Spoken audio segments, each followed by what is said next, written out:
Hey buddies. Hey buddies. Hey everybody. Welcome to Kimmel's Irish Pub. I must be really excited to watch Butcher's Crossing tonight, starring Nicolas Cage. An Ivy League dropout travels to Colorado wilderness where he joins a team of buffalo hunters on a journey that puts his life and sanity at risk. It's based on a novel by somebody I don't know. 5.7 on IMDb. 2,164 people rated it so far. I'm surprised by that. That's a lot of people. And it just, it's on Amazon Prime. So, I don't know if it was in the theaters or not, but other than that, Fred Hechinger, I don't know. I don't recognize. He's the second guy on my list here. That's all I recognize besides Nicolas Cage. But do you need any more than Nicolas Cage? No. That was a, what do they call that? The rhetorical question. You didn't have to answer that. So let me get into it, find out what it's about, give you a better idea, let you know what I think. Stick around, I'll be back.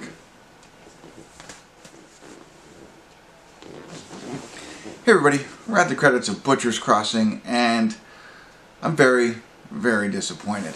Okay, so the movie's set up, and you get what you're gonna get. Okay, what I think you're gonna get. Actually, I don't know. Let me just explain it. Maybe not as much as you think you're gonna get. The reason I caught myself saying that, Nicolas Cage always has that one moment where it's just like over the top. He doesn't really have that in there. He's classic, but I don't want to say subdued, but for Nicolas Cage, subdued. Anyway, this kid, who I've seen in other things, I'll look him up in the meantime, but he's from Harvard. His father went to Harvard, and no, not looking. So he decides to leave Harvard so he could go out to Colorado and experience the world, right? So Fred, that's that Fred Hechinger. I don't know, but you've probably seen him in other things. I'm not going to go through that right now. But his father went to Harvard. He's in Harvard. He says, "Hey, I want to, kind of find myself, if you will." So he goes out to Colorado to join buffalo hunting. That's where he runs into Nicolas Cage, he just wants to go out and experience all this stuff. Nicolas Cage says, "Well, if you pay for it, I'll take you. I know where the most buffalo are in all of Colorado, and we'll put a team together and we'll go out and do it," right? So Nicolas Cage is just like a born hunter, and whatever. So they decide to do this. They go out to hunt these buffalo. And it's farther away, and that causes, it makes it harder, a little bit more challenging. It's got to go farther. And then Nicolas Cage wants to hunt more than maybe they can carry, and can impact the timing. They're going out in the fall, maybe run into winter, make it even more challenging. During this time, this kid, the Harvard kid, is, going through changes. He's living out on the, out in the wild with, crazy hunters. And, they mention that in IMDb that he starts to deal with physical issues, eating the same thing, skinning buffalo, that kind of stuff, and then mental stuff, right? That all is played out in here. And one thing that I'm surprised about, and I like it, it wasn't over dramatic. Like a lot of those types of things when you're out in solitude and in the woods, whatever, and you're not going back, you're out there for weeks, months, whatever it is, they really play on it. There's movies like that that are all about that. Now this has it. There's suffering in it. You can see it playing with the mind, bad dreams, whatever. But it's not, I don't think, overly done. I was expecting a lot worse. You get the point, and that's all I think you need to do in this, an hour and whatever long film. What did I say? It was hour and 47 minutes long film. You get to that, right? So you don't waste time over dramatizing it, if that's the right word. Anywho, so, and that's where Nicolas Cage, becomes a little bit of Nicolas Cage, but not to the extreme extent that normally we see from him. But it's all about this hunt and these people. However, we get to the end of the film, and I won't spoil it for you, completely, really disappointed in the way that they decided to end this film. Again, not going to go and spoil that for you. you could see a little bit of something going. You know, what you think is going to happen, you can predict on your own, and that's fine. But the true ending, I was just like, what? I can't believe they did that to us. I will, at the end, go into spoiler alert. So that was one piece I was disappointed in. I invested an hour and 47 minutes, and that's what they decided to do. Okay, I'm not too upset like that. But then they decide to really, instead of, I'm thinking about Nicolas Cage, our Harvard guy, the other two guys that are involved, you know, the girl, like, you know, there's a little bit of depth there that you want to care about these characters.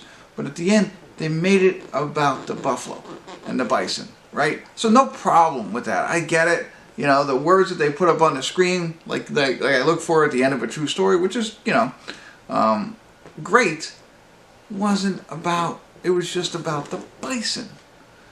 And they could have wrote a different movie to have my emotions be more tied to the bison than it is to everybody else. Not that I was extremely emotional or emotionally tied to anybody in this, but I spent time watching the movie and thinking about the characters and not enough about the bison, and they turn around and drop that.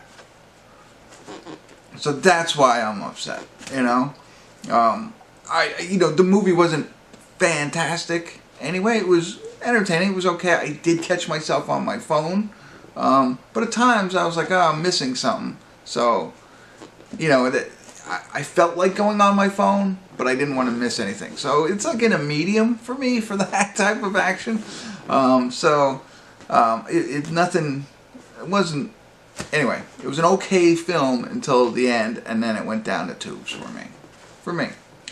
So I have to get into spoiler alerts. I don't know if I was helpful at all. If you don't want to hear any more, I am not going to spoil the ending, but I am going to talk a little bit more openly about it. So if you don't want to hear it, now's your chance. Spoiler alert, spoiler alert, spoiler alert. Alright, so if you've seen it, you know what I'm talking about. If you haven't, you'll see it. The ending, okay.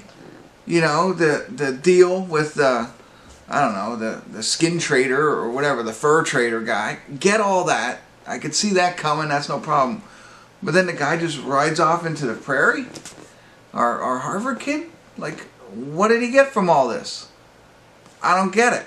You know what I mean? A stern look from Nicolas Cage, and then transition to black, and then come back and then riding off in a dress shirt into nowhere. Not even giving you an idea of like, hey, maybe he's going to the other town to find Francesca. Or maybe he's going to saddle up and keep hunting. Or maybe he's going back. None of that. You're left to be like, what? The guy's going for a joyride in the fields, is what it seems like. So, and then you get, you know, into the black, and you fade to black, and you're like, okay, and they bring up a picture. A picture, okay, thank you, an authentic picture. And another picture of, like, you know, the bison fur, you know, whatever, all that stuff. Okay, great. And then it comes up and says, you know, how, I don't know, there's, I forget, a huge number of bison way back in 1860. 60 million or 6 million or something like that. I don't know, huge number. And it's now down to 30,000. Okay, that's terrible, you know what I mean? Like, and that the Native Americans are trying to conserve the bison, and all this was shot on their land, and the buffalo they used, they're being cared for by the, love that, love it, fantastic. I'm all in on bisons. But that's not what the movie was about. I mean, the movie's had bisons in it, and they're hunting for that, but